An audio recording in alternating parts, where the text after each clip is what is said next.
गांधीपेठ तालीम मित्रमंडळ आयोजित जिजाऊ व्याख्यानमाला, या व्याख्यानमालेतील आज तिसरं पुष्प गुंफण्याची संधी मला माझे मित्र सुहास पोफळे आणि राजाभाऊ गोलांडे यांच्यामुळे मिळालेले आहे.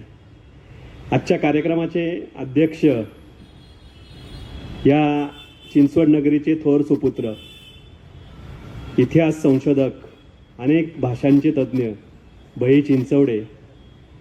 कार्यक्रमापूर्वी त्यांनी अध्यक्षीय मनोगत व्यक्त केल्यामुळे मी जरा थोडासा आता निश्चिंत झालेलो आहे. या कार्यक्रमासाठी आवर्जून उपस्थित राहिलेले मला गुरुस्थानी असणारे ज्येष्ठ ग्रामीण साहित्यिक प्राध्यापक तुकाराम पाटील सर, माझे मित्र राजेंद्र घावटे सर, या पिंपरी चिंचवडला आपल्या पत्रकारितेतून काही वेगळी दिशा देणारे माझे मित्र बाळासाहेब जवळकर सर, प्रदीप गांधलीकर सर आणि आपण सर्वच मान्यवर आवर्जून जळगावसारख्या ठिकाणी गेली काही वर्ष नियमित व्याख्यानमाला आयोजित करणारे महाजन सर आणि उपस्थित सर्वजण. आजच्या माझ्या व्याख्यानाचा विषय मराठ्यांचा देदीप्यमान पराक्रम असा आहे. गाथा स्वराज्य ते साम्राज्याची. गाथा हा शब्द मी आवर्जून या व्याख्यानासाठी वापरलेला आहे, कारण की आपण महाराष्ट्रात राहतो. महाराष्ट्रात ज्ञानेश्वरी आणि तुकारामांची गाथा या दोन ग्रंथांचं मोल आपल्याला कुणालाही नव्याने सांगण्याची अजिबात आवश्यकता नाहीये. छत्रपती शिवाजी महाराज यांचं नाव आपण जन्मल्यानंतर अगदी काही दिवसांमध्येच आपल्या कानावरती पडलेलं असतं. त्यासाठी विविध माध्यमं आपल्याला उपलब्ध असतात. आपण जेव्हा बोलायला शिकतो तेव्हाच आपल्याला हे नाव आपल्या मनामध्ये बिंबलं जातं. छत्रपती शिवाजी महाराजांची जयंती महाराष्ट्रातल्या प्रत्येक गावामध्ये साजरी होते. असे एकही गाव नाही महाराष्ट्रातलं की तिथं छत्रपती शिवाजी महाराजांची जयंती साजरी होत नाही. या छत्रपती शिवाजी महाराजांचा जन्म याच पुणे जिल्ह्यामध्ये 19 फेब्रुवारी 1630 या दिवशी जुन्नर तालुक्यातील शिवनेरी या किल्ल्यावर झाला, की जो किल्ला शेवटपर्यंत 7-8 वेळा प्रयत्न करूनही त्यांना एकदाही जिंकता आला नाही. छत्रपती शिवाजी महाराजांचा सगळा इतिहास तुम्हाला माहिती आहे. मी नव्याने तुम्हाला काही वेगळा इतिहास सांगणारे अशातला कुठलाही भाग नाहीये. मी फक्त तुमच्या पुढे एक वेगळा विचार देण्याचा प्रयत्न करणार आहे. आपल्याला अनेक वेगवेगळ्या माध्यमातून जो इतिहास आपल्या सतत कानी पडत असतो, तो खरंच इतिहास बरोबर आहे का याची आपण कधीच शहानिशा करत नाही. अनेक गोष्टी आपण वाचतो, ऐकतो, बोलतो, माहीत नसताना अनेक विषयांवर आपण आपल्याला सगळं माहिती आहे असं गृहीत धरून बोलत असतो. याची 2 उदाहरणं महाराष्ट्रात नुकतीच म्हणजे ह्या गेल्या 2-3 महिन्यामध्ये झालेली आहे. तुम्हाला सगळ्यांना माहिती आहेत ती उदाहरणं. आणि इतिहासाचा अभ्यासक या नात्याने माझं नैतिक कर्तव्य आहे की त्या विषयांवरती भाष्य करणं. व्याख्यानाच्या ओघामध्ये मी त्यावरती बोलणारच आहे. छत्रपती शिवाजी महाराज घडले नसते तर तुम्ही आम्ही काय करत असतो, हा खूप मोठा प्रश्न आहे. आपण आज जे स्वातंत्र्य उपभोगतोय त्यासाठी अनेक वीरांनी बलिदान केलेलं आहे. आपल्याला इंग्रजांनी आपल्यावर राज्य केलं हे माहिती असतं, परंतु त्यापूर्वी अनेक लोकांनी या महाराष्ट्रावरती राज्य केलं याची आपल्याला सुतराम कल्पना नसते. छत्रपती शिवाजी महाराजांचे वडील शहाजीराजे हे स्वराज्य निर्माण करण्याचा पहिल्यांदा त्यांनी प्रयत्न केला. वेगवेगळ्या कालखंडात 2 त्यांचे प्रयत्न झाले. त्यातला दुसरा प्रयत्न हा आपल्याला निश्चितच सगळ्यांना माहिती असतो, निदान ऐकून तरी माहिती असतो. मुर्तजा निजामशाह या 8 वर्षाच्या मुलाला मांडीवरती घेऊन स्वतः त्याचे वजीर बनून त्यांनी 3-3.5 वर्षांपेक्षा स्वतःच वजीर हे नावाला झालेत, पण स्वतःच ते खरं तर राजे होते. शेवटपर्यंत शहाजीराजे असंच आपण त्यांचा उल्लेख करत आलेलो आहोत. शहाजीराजांनी जेव्हा या स्वराज्य निर्मितीचा प्रयत्न केला तेव्हा शिवाजी महाराज हे अवघ्या 3 वर्षांचे होते. 1633 ते 1636 असं शहाजीराजांनी ही निजामशाही वाचवण्यासाठी कसोशीने प्रयत्न केले. त्यासाठी प्रारंभी आदिलशाहीची मदत घेतली आणि मोगलांविरुद्ध टक्कर दिली. शिवाजी महाराज कसे घडले तर त्याचं बीज हे शहाजीराजांमध्ये आहे, म्हणून त्यांना आपण स्वराज्य संकल्पक म्हणतो. शिवाजी महाराजांची प्रत्येक कृती बघा तुम्ही, याचा वारसा, याचा वसा त्यांच्या पित्याच्या कर्तृत्वामध्ये दिसतो. निजामशाही वाचवण्यासाठी आदिलशाहीच्या मदतीने मोगलांविरुद्ध त्यांनी 3-3.5 वर्ष झुंज दिली. शेवटी आदिलशाही कुठेतरी कमी पडली. मोगल बादशाह शहाजहान यांनी आदिलशाहीचे नाकेबंदी केली आणि आपल्या बाजूला वळवून घेतली त्या आदिलशाहीला. आणि आदिलशाही आणि मोगल यांच्या संयुक्त सेनेपुढे शहाजीराजांचा पराक्रम कमी पडला. पर्याय नव्हता दुसरा. माहुली येथे त्यांना तह करावा लागला आणि त्यांनी पुढच्या काळामध्ये आदिलशाहीची चाकरी स्वीकारली. तेव्हा मोगलांच्या बादशहांनी एक अट टाकलेली होती. अख्खा शहाजीराजांचा पराक्रम जर मी तुम्हाला सांगायचं ठरवलं तर तो एक स्वतंत्र व्याख्यानाचा विषय होईल. भातवडीचं युद्ध हे आपल्या सगळ्यांना किमान ऐकून तरी माहिती असतं.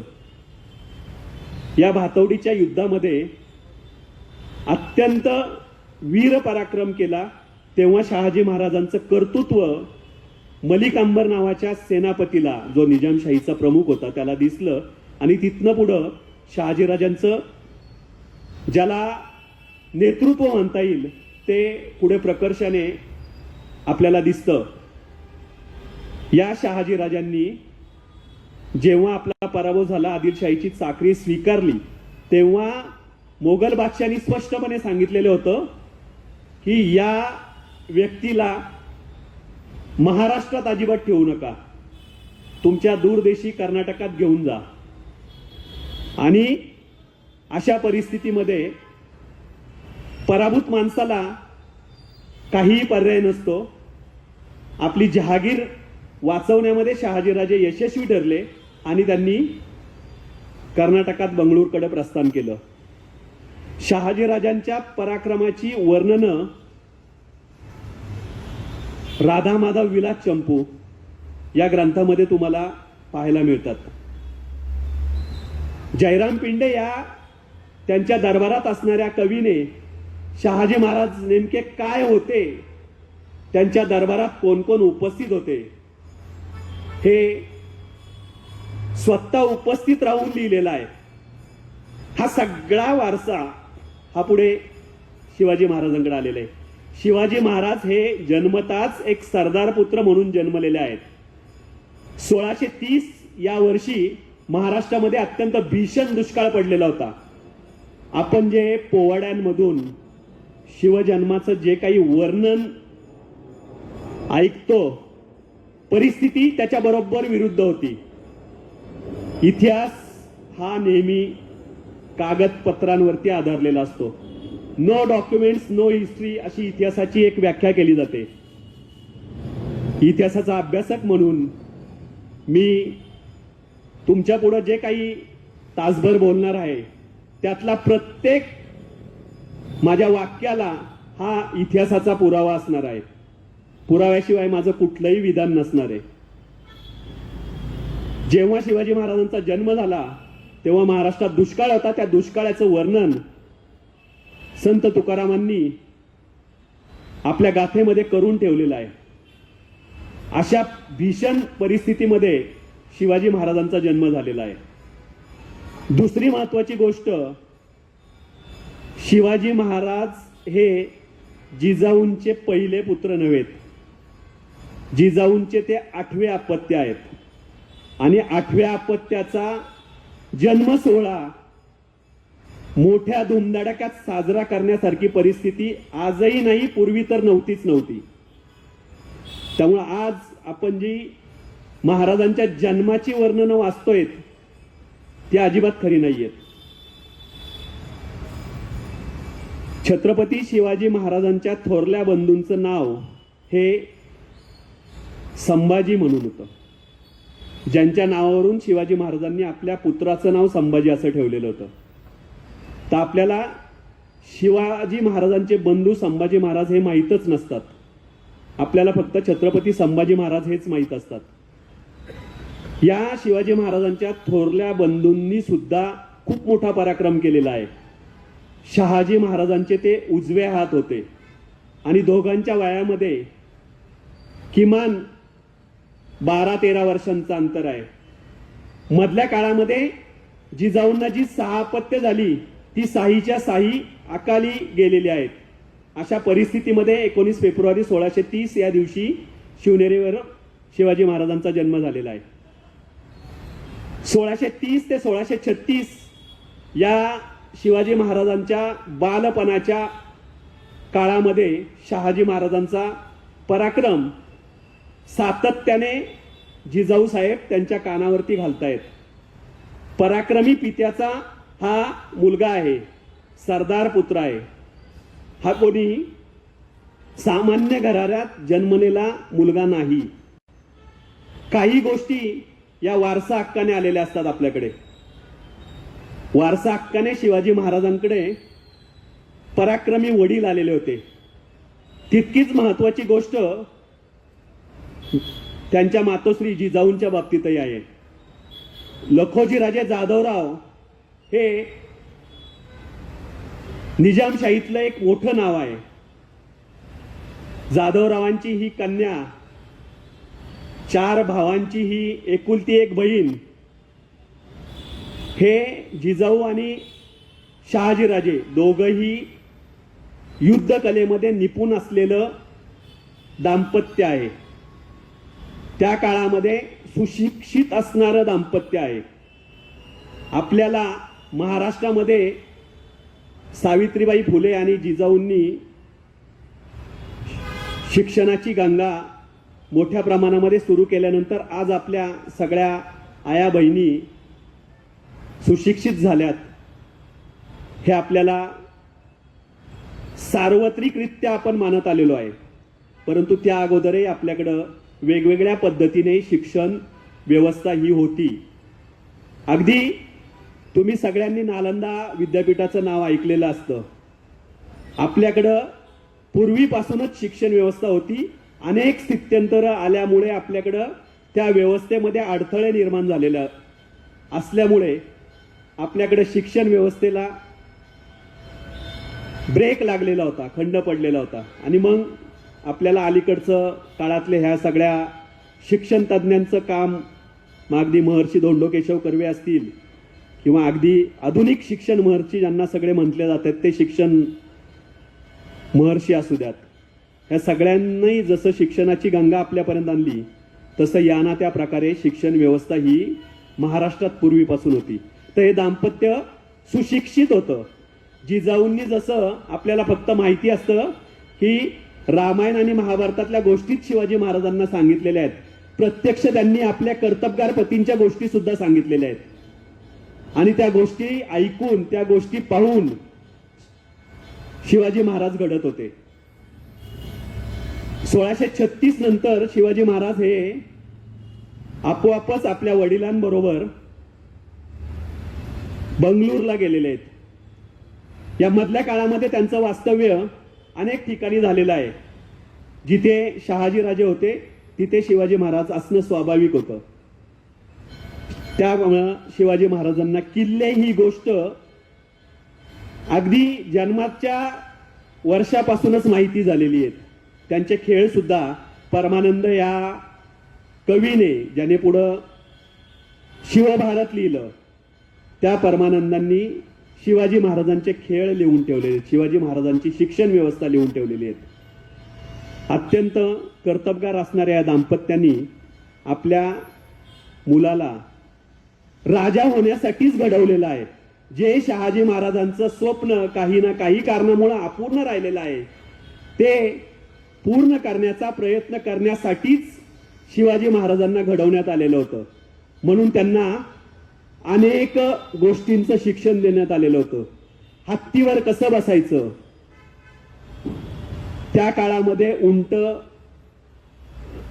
घोडे हे सगळे प्राणी कसे चालवायचे, सगळी हत्यारं कशी चालवायची, याचं शास्त्रशुद्ध प्रशिक्षण शिक्षणाबरोबरच या सगळ्या शैक्षणिक गोष्टींबरोबरच युद्धशास्त्र प्रशिक्षण त्यांना दिलेलं होतं. एवढंच नाही तर विष कसं ओळखायचं याचं सुद्धा प्रशिक्षण त्यांना दिलेलं होतं. या सगळ्या गोष्टी आपल्याला परमानंद काव्यामध्ये पाहायला मिळतात. राजा म्हणूनच घडवलेलं त्यांना त्यांच्या आई वडिलांनी घडवलेलं आपल्याला दिसतं.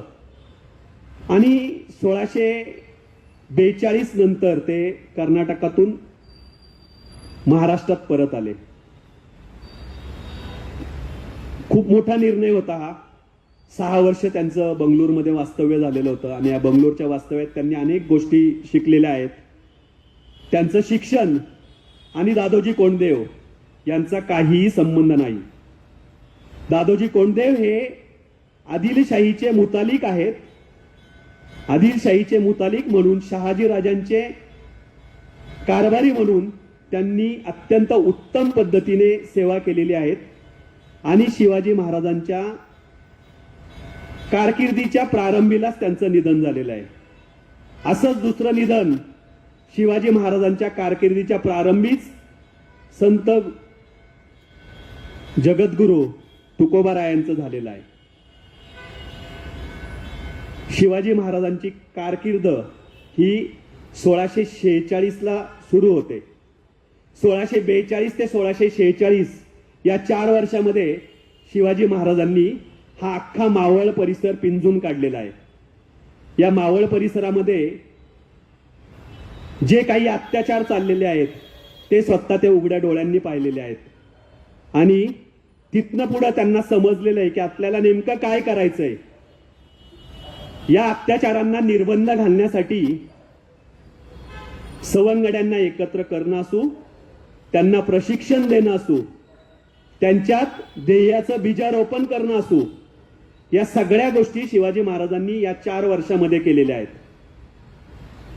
पुढच्या काळामध्ये जेव्हा शिवाजी महाराजांच्या भोवती हजारो युवक निर्माण झाले, त्याची ही पायाभरणी या 4 वर्षांनी केलेली आहे. आणि या सगळ्या महाराष्ट्रातल्या, मुख्यतः पुणे जिल्ह्यातल्या आपल्या पूर्वजांनी त्यांच्या या सगळ्या प्रवासामध्ये त्यांना खंबीर साथ दिलेली आहे. शिवाजी महाराजांनी रायरेश्वरावरती स्वराज्याची शपथ घेतली 1646 मध्ये. आपल्याला त्यानंतर माहिती असतं की रायरेश्वराची शपथ घेतल्यानंतर तोरणा जिंकून स्वराज्याचं तोरण बांधलं. वस्तुतः बिलकुल तसं नाहीये. तोरणा हा पुणे जिल्ह्यातील सगळ्यात उंच किल्ला आहे. आपण कधीही स्वतःला प्रश्न विचारत नाही की सगळ्यात उंच किल्ला जिंकून स्वराज्याचं तोरण शिवाजी महाराज बांधू शकतील का. आजही तो चढायला अवघड आहे. आजही चढताना दमछाक होते. अगदी अंगावर येणारा हा किल्ला आहे.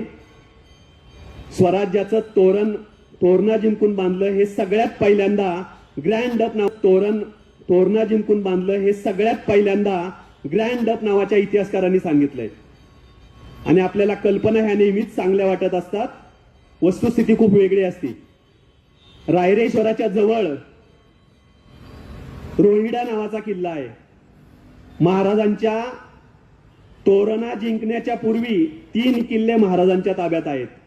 त्यातला पहिला त्यांनी जिंकलेला किल्ला आहे तो म्हणजे या आपल्या शेजारच्या मुळशी तालुक्यातला जो कोरीगड नावाचा किल्ला आहे, तो महाराजांनी जिंकलेला पहिला किल्ला आहे. ढमाले देशमुखांच्या ताब्यात असणारा हा किल्ला ढमाले देशमुखांनीच त्यांच्या ताब्यात दिलेला आहे. त्याच्यानंतर महाराजांनी रोहिडा जिंकलेला आहे. त्याच्यानंतर महाराजांनी मुरुंब देवाचा डोंगर जो पुढे त्यांनी राजगड केला, हा राजगड जिंकलेला आहे. आणि मग त्यांचं लक्ष तोरणेकडे गेलेलं आहे. तर तोरणा जिंकून स्वराज्याचं तोरण बांधलं ही अत्यंत खोटी गोष्ट आहे. तोरणा जिंकल्यानंतर महाराजांना जे काही धन सापडलं त्याचा वापर त्यांनी मुरुंब देवाच्या डोंगरावरती 3 माच्या आणि एक अभेद्य बालेकिल्ला निर्माण करण्यासाठी घालवलं. विचार करा, वय वर्ष 16. त्यापूर्वी शहाजीराजांनी त्यांना मुद्रा दिलेली आहे. या सगळ्या कालखंडामध्ये अत्याचार पाहत असताना रांझेच्या पाटलाची घटना घडते आहे. जिजाऊ त्यांना न्यायदान कसं करायचं हे शिकवतायत. राजे हळूहळू तयार होत आहेत. 16व्या वर्षी एक आपली राजधानी करायचं म्हणून एका किल्ल्याला निवडतायत आणि तो बेलाग बनवतायत. आजही राजगड तुम्ही जर पाहिला तर 25 वर्ष महाराजांचं वास्तव्य त्या किल्ल्यावर होतं. तो किल्ला इतका अभेद्य त्यांनी बनवलेला आहे की शत्रूला तो सहजासहजी जिंकता येत नाही. या राजगडाच्या 3 माच्या संजीवनी, सुवेळा आणि पद्मावती आणि अभेद्य बालेकिल्ला हे 4 गोष्टी म्हणजे जणू काही 4 स्वतंत्र किल्ले आहेत असं निर्माण करणारं हे व्यक्तिमत्व आहे. प्रारंभीच त्यांना दुर्गांचं महत्व कळलेलं आहे. त्याचं कारण पुन्हा शहाजी महाराज आहेत. शहाजी महाराज सुद्धा त्यांचा शेवटचा जो पराभव झालेला आहे तो माहुली नावाच्या किल्ल्यावर झालेला आहे. जीवधन नावाच्या किल्ल्यावरून त्यांनी मूर्तजा नावाच्या मुलाला आपल्या मांडीवरती घेतलेले आहे. संगमनेर जो आजच्या अहिल्यानगर जिल्ह्यामध्ये येतो त्या संगमनेर जवळचं ज्याला एक महत्वाचा किल्ला आपण म्हणतो त्या किल्ल्याचं नाव शहागड हेच आज या नावानेच ओळखलं जातं. तो पेमगिरीचा किल्ला, पेमगिरी हे पायथ्याचं गाव आहे. त्या पेमगिरीच्या किल्ल्यावरती शहाजीराजांनी आपला दरबार भरवलेला आहे. हे सगळं बाळकडू, हे सगळे किल्ल्यांचं महत्व हे शिवाजी महाराजांना त्यांच्या वडिलांकडून कळलेलं आहे. ज्या लढाईचा मी उल्लेख केला ती भातवडीची लढाई ही शहाजीराजांनी गनिमी काव्यांनी लढलेली लढाई आहे. तर गनिमी काव्या हा महाराष्ट्रामध्ये त्यापूर्वी वापरला गेलेला होता, पण शहाजी महाराजांनी त्यांच्या काळामध्ये तो मोठ्या प्रमाणामध्ये वापरला. तोच पुढे शिवाजी महाराजांनी आपल्या आयुष्यभर वापरलेला आहे. गनिमी कावा सगळ्यात मोठ्या प्रमाणामध्ये जर वापरला असाल योग्य पद्धतीने तर तो छत्रपती शिवाजी महाराजांनी. रांझ्याच्या पाटलाची शिक्षा असू, त्यानंतर ह्या एका घटनेमुळं या सगळ्या पंचक्रोशीला कळलं की हा मुलगा, हा सरदार पुत्र हा काहीतरी वेगळा आहे. पुढे कुणीही कुठल्याही स्त्रीवर वाकड्या नजरेची पाहण्याची हिंमत केली नाहीये. त्या काळचे वतनदार हे स्वतःला राजे म्हणवत होते. ते स्वतंत्र असल्यासारखेच वागत होते. त्यांनी आपल्या राहण्यासाठी आपल्या घराला गडीचं स्वरूप दिलेलं होतं. अशा सगळ्या गड्या शिवाजी महाराजांनी या सगळ्या काळामध्ये पाडून टाकलेल्या आहेत. जो शेतसारा हे सगळे जमीनदार वाटेल त्या पद्धतीने लोकांकडून वसूल करत होते आणि या सगळ्या शेतकऱ्यांना नागवत होते, त्यांच्यावरती अत्यंत जबरदस्ती महाराजांनी केली आणि तो सगळा प्रकार बंद करायला भाग पाडला. त्यांची वतनदारी पद्धत बंद केली. त्यामुळं झालं काय तर हे सगळे गावकरी हे शिवाजी महाराजांच्या सैन्यात हळूहळू भरती व्हायला लागले. हे गावकरीच पुढे धारकरी बनलेत. याच तरुणांना महाराजांनी योग्य प्रशिक्षण दिलं. महाराजांच्या आयुष्यातली पहिली लढाई जी फत्तेखानाविरुद्ध झालेली आहे, तर त्या फत्तेखानाविरुद्ध लढताना पण महाराजांनी पुरंदर किल्ला निवडला, की जो महाराजांच्या ताब्यात नव्हता. पण शहाजी महाराजांचे मित्र त्या किल्ल्याचे किल्लेदार होते आणि म्हणून शहाजी महाराजांच्या मुलाला शिवाजी महाराजांना तिथं सहजतेने प्रवेश मिळाला. 1000 मावळे त्यावेळेस महाराजांनी जमवलेले होते. 1000 विरुद्ध फत्तेखानाचं सैन्य 5000 होतं. महाराजांकडे कुठलेही शस्त्र साठा मुबलक प्रमाणात नाहीये. दगडगोट्यांच्या साह्याने, हाती असणाऱ्या तलवारींच्या साह्याने महाराजांनी ही लढाई लढलेली आहे. आणि महाराजांनी शिरवळ, बेलसर आणि पुरंदर या तिन्ही ठिकाणी या फत्तेखानाच्या सैन्याचा पराभव केलेला आहे. महाराजांच्या आयुष्यातला हा पहिला विजय, की जिथनं लोकांचं लक्ष या तरुण मुलाकडे गेलं, की अरे हा काहीतरी वेगळा करतोय, आपण याच्याकडे आता अधिक लक्ष दिलं पाहिजे. आणि हेच याचीच जाणीव तिकडं विजापूरच्या आदिलशहाला झालेली आहे. आणि म्हणून त्यांनी तिकडं शहाजीराजांना अटक केलेली आहे. त्यांचेच सरदार आहेत ते, त्यांच्याच सरदारांना त्यांनी अटक केलेली आहे. वडिलांच्या सुटकेसाठी पुढे शिवाजी महाराजांनी आपल्या ताब्यात घेतलेला सिंहगड हा किल्ला दिलेला आहे. महाराजांच्या आयुष्यात जिंकलेले किल्ले हे काही ना काही कारणाने परत द्यावे लागलेत. पुढे तुम्हाला पुरंदरचा तह सगळ्यांना माहिती आहे. अनेक किल्ले त्यांनी परत दिलेले आहेत, ते किल्ले परत त्यांनी घेतलेले आहे. अशा अनेक किल्ल्यांच्या बाबतीत त्यांच्याकडं झालेलं आहे. या शहाजीराजांच्या सुटकेसाठी हा 18 वर्षाचा म्हणजे 1648 ची लढाई, 18 वर्षाचे शिवाजी महाराज थेट शहाजहान आणि त्याचा पुत्र मुराद बक्ष यांच्याशी संपर्क साधतायत. ही किती कौतुकास्पद गोष्ट आहे की आदिलशहानी आपल्या वडिलांना अटक केली, याच्यासाठी मोगलांशी थेट संधान साधलंय. मोगलांनी त्यामुळं आदिलशहाला सांगितलं आणि सिंहगड दिल्यानंतर महाराजांची सुटका झालेली आहे. तिकडं शिवाजी महाराजांचे बंधू संभाजी महाराज यांनीही त्यांच्यावर आलेल्या आदिलशहाच्या सैन्याचा पराभव केलेला आहे. पण त्यांनाही कंदर्बी हा किल्ला द्यावा लागलेला आहे. वडिलांच्या सुटकेसाठी या दोन्ही मुलांनी जिंकलेले, आपल्या ताब्यात असलेले किल्ले दिलेले आहेत. त्यावेळेतही या मुलांना किल्ल्यांचं महत्व माहिती होतं, पण किल्ल्यांपेक्षाही वडील श्रेष्ठ आहेत हे त्यांना माहिती होतं. आज आपण आपल्या मुलांना काय शिकवतो? आपल्या मुलांवर आज आपले कुठले संस्कार करतो? आपण फक्त शिवाजी महाराज की जय एवढं म्हणण्यापुरतंच आपण छत्रपतींचं नाव घेतो.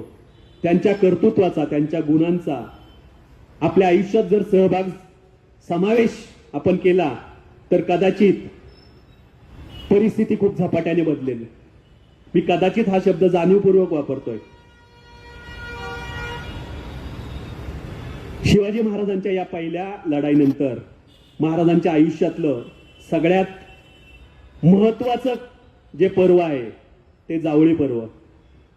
या सगळ्या काळामध्ये महाराज अनेकांना आपल्या तालमीत तयार करतायत, सैन्यबळ वाढवतायत, आपल्या सहकाऱ्यांना शिक्षण देत आहेत, एक एक हिरे वेगवेगळ्या गावातून वेचतायत, त्यासाठी वेगवेगळ्या गोष्टी अवलंबतायत.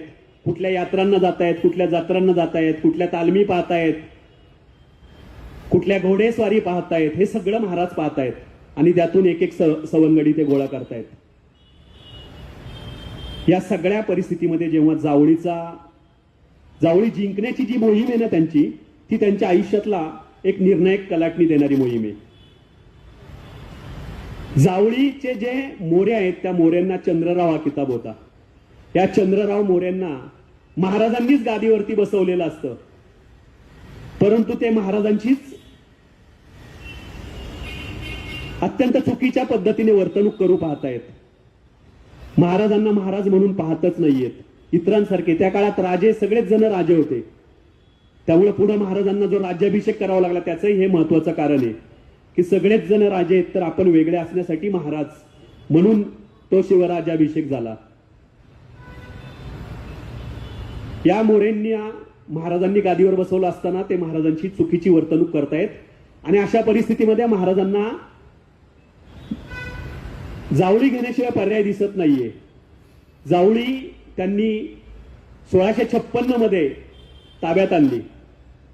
1656 मध्ये जावळीमध्ये मोरेंचं 300 वर्षांपासूनचं राज्य होतं.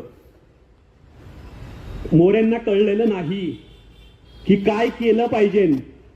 मोरेंकडं जे काही संपत्ती मजबूत निर्माण झालेली होती, जी काही त्यांच्याकडं मोठ्या प्रमाणामध्ये संपत्ती होती, त्याचं कारण होतं घाटावरून येणारा सगळा आजच्या भाषेतला टॅक्स.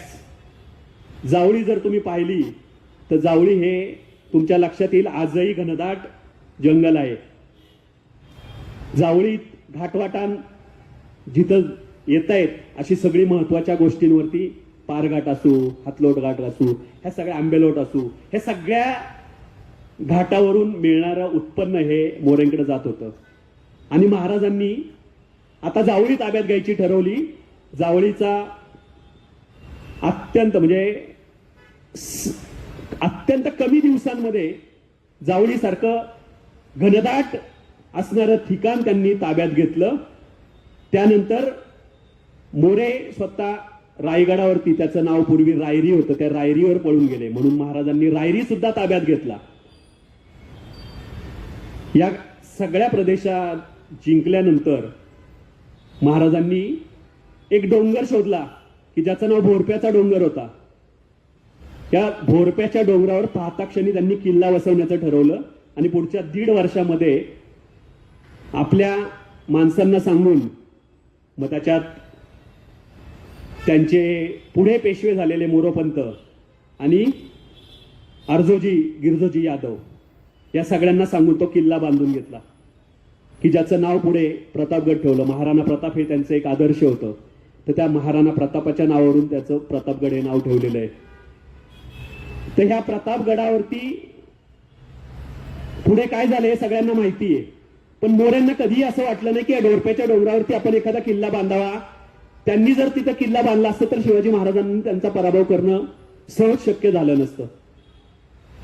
ज्याला दुर्ग स्थपती म्हणतात, ज्याला विजनरी म्हणतात, असे हे आजही याच एका गोष्टीमुळं 400 वर्ष आता होतील. या 400 वर्षानंतर आपण त्यांचं नाव कायम घेत असतो. याचं कारण हे सगळं आहे.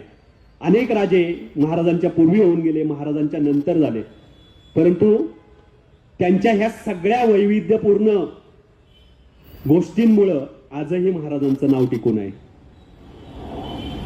जावळीनंतर हे अफजल खान प्रकरण झालं. अफजल खान हा विडा उचलून वगैरे आला, हे सगळं आपल्याला माहिती असतं. अफजल खान हा मुळात वाईचा सुभेदार आहे. अफजल खान हा भोसलेंचा शत्रू आहे. अफजल खानाने शहाजीराजांना अटक केलेली होती. अफजल खानाने शिवाजी महाराजांच्या बंधूंना, संभाजी महाराजांना मारलेलं होतं. अर्थात फक्त अफजल खानच स्वराज्यावरती येणार आणि जावळी जिंकल्यावरती तर फक्त अफजल खानच येणार, कारण की वाई ही त्याची जहागीर होती. हे स्वाभाविक होतं. त्यामुळे ते विडा वगैरे ह्या सगळ्या गोष्टी कागदपत्रात कुठे नाहीयेत. तर अफजल खान आला. अफजल खानाच्या सगळ्या संग्रामामध्ये, ज्याला महाराजांचं मंत्रयुद्ध असं म्हणतात, या मंत्रयुद्धाने महाराजांनी ही लढाई लढलेली आहे. महाराजांचं एक वैशिष्ट्य आहे की एक कृती त्यांनी परत केलेली दिसत नाही. कुठल्याही तुम्ही लढाया महाराजांच्या पाहून घ्या, एक दुबार कृती केलेली नाहीये.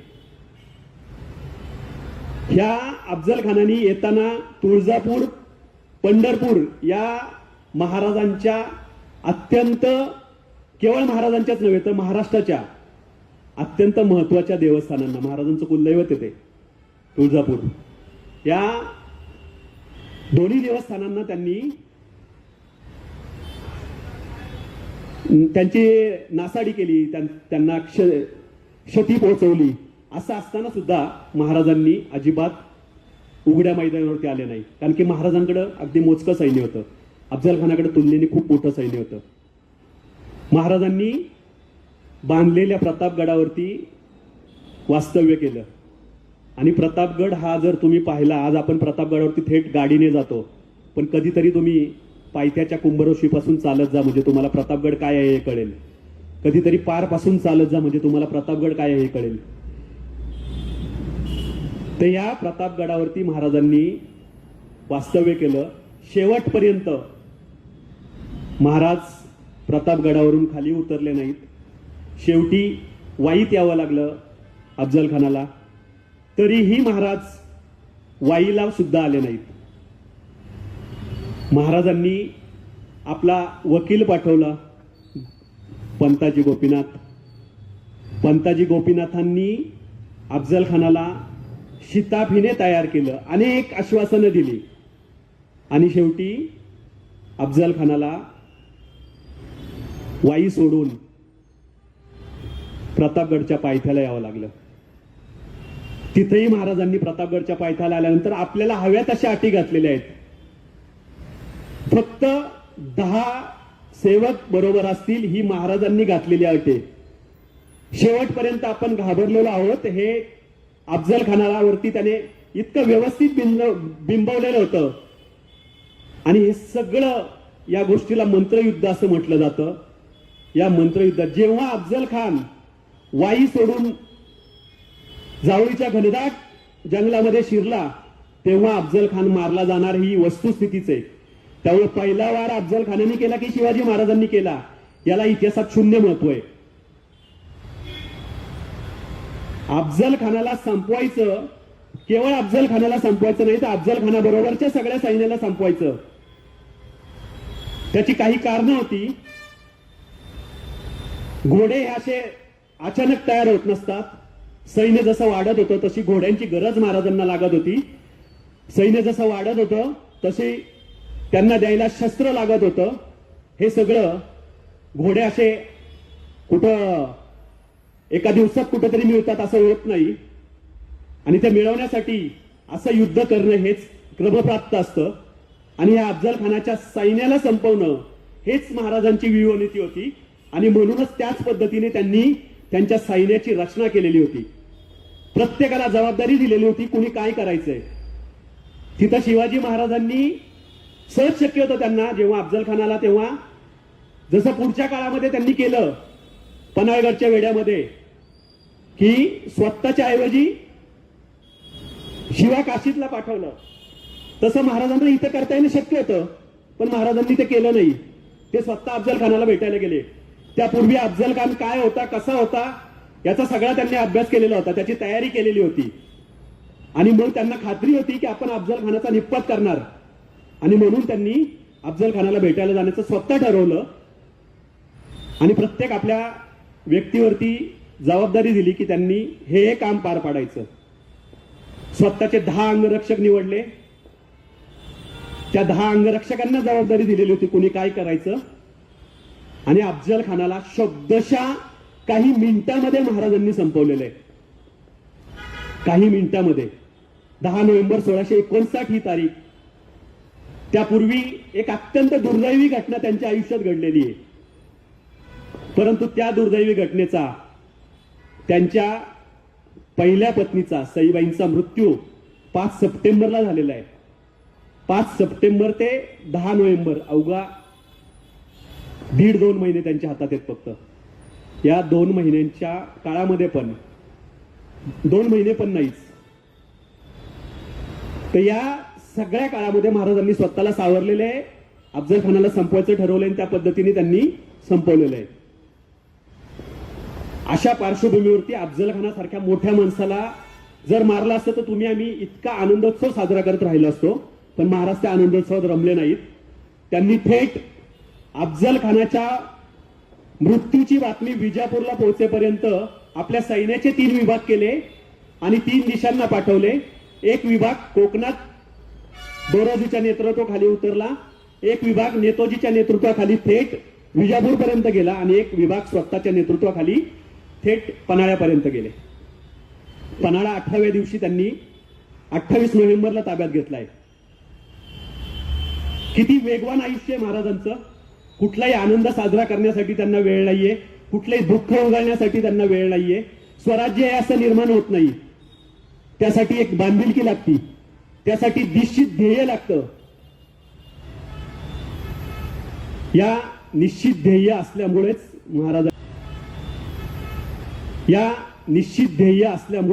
महाराजांनी कुठल्याही आनंदोत्सवात न रमता सगळे किल्ले, जाता जाताचे सगळे किल्ले, मग चंदनवंदन असो, वैराटगड असो, हे सगळे प्रवासातले सगळे किल्ले 18 दिवसामध्ये ताब्यात घेतलेत.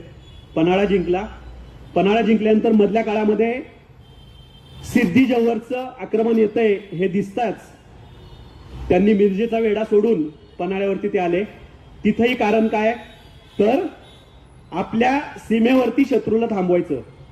महाराजांच्या आयुष्यातली पहिली लढाई जी मी पुरंदरचा उल्लेख केला, त्या पुरंदर ही त्यांची सीमारेखा होती तेव्हा, त्या सीमारेखेवरती थांबवायचं म्हणून पुरंदरवरती ती लढाई केली.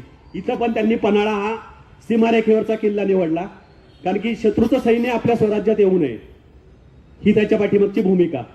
अगदी आपल्या प्रत्येक प्रजेचा विचार करणारा हा राजा असल्यामुळं आजही आपण त्यांचं गुणगान गातो. या सगळ्या पार्श्वभूमीवरती ते पन्हाळ्यामध्ये स्वतः अडकतात. जेव्हा सिद्धी जव्हर हा 4 महिन्यानंतर हा वेढा सैल होत नाही असं दिसतंय, तेव्हा एकीकडे शाहिस्ते खान स्वराज्यात आलेला आहे. एका वेळी एकच शत्रू अंगावर घ्यायचा ही त्यांची युद्धनीती त्यांनी ठरवलेली आहे. आणि म्हणून पन्हाळ्यावरून बाहेर जायचं. महाराजांच्या आयुष्यातलं सगळ्यात मोठं यश काय, तर त्यांचं असणार गुप्तहेर खातं. या गुप्तहेर खात्यामुळं त्यांनी अनेक अशक्यप्राय विजय मिळवले. आजही आपण कल्पना करू शकत नाही.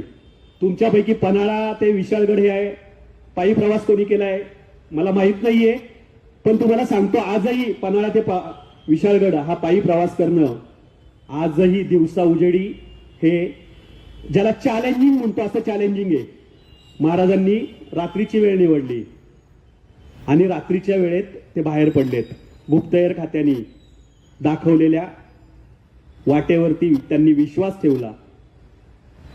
पुढे बाजीप्रभू यांचं हौतात्म्य झालं की ज्याला पावनखिंड म्हणतात. या पावनखिंडीबद्दल खूप वाद आहेत. ज्यांनी कोणी आज पावनखिंड पाहिले असेल त्यांना ते लक्षात येईल की जिथं आज जी पावनखिंड दाखवली जाते ती पावनखिंड असण्याची सुतराम शक्यता नाहीये.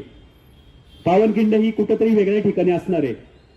पावनखिंड ही आज जी आहे ती तिथं असू शकत नाही. अनेक कागदपत्रामध्ये त्यावेळच्या वर्णन आहे की लढाई विशाळगडच्या पायथ्याला झाली आणि बाजी आणि फुलाजी प्रभू यांच्या समाध्या आजही विशाळगडावरती आहेत. तर पावनखिंड मध्ये बाजी प्रभू, फुलाजी प्रभू आणि बांदलांच्या सगळ्या सैन्याचं हौतात्म्य झालेलं आहे. आपल्यासाठी जीव देण्या इतपत असंख्य मावळे तयार करण्यामध्ये महाराज यशस्वी ठरलेले आहेत. अगदी तारुण्यावस्थेतली ही गोष्ट आहे. राजेपद अजून खूप दूर आहे. शिवाकाशीत त्यांच्या आयुष्यात कधी आलाय, पन्हाळा जिंकल्यानंतर. पन्हाळा जिंकल्यावरती महाराजांचं पन्हाळ्यावरती वास्तव्य किती आहे, 4-4.5 महिने. या 4-4.5 महिन्यामध्ये शिवाकाशीतला वाटतं की आपण महाराजांसाठी बलिदान करावं. किती महाराजांचं नेतृत्व काय असू शकतं, महाराज कसे इतरांना प्रेरणादायी ठरले असतील ही तुम्ही कल्पना करा. आजचे आपले नेते आपल्यासाठी किती प्रेरणादायी ठरते त्याच्याशी तुलना करून पहा. त्या शिवाकाशीदांचा असू दे किंवा पुढे बाजीप्रभूंचा असू दे, हे फक्त महाराजांच्यासाठी. बाजीप्रभूंचं वाक्य सगळ्यांना माहिती आहे, लाखांचा पोशिंदा जगला पाहिजे.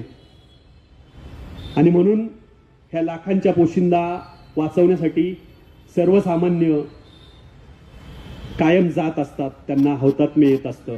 त्यांचं मरण हे वीरमरण ठरत असतं.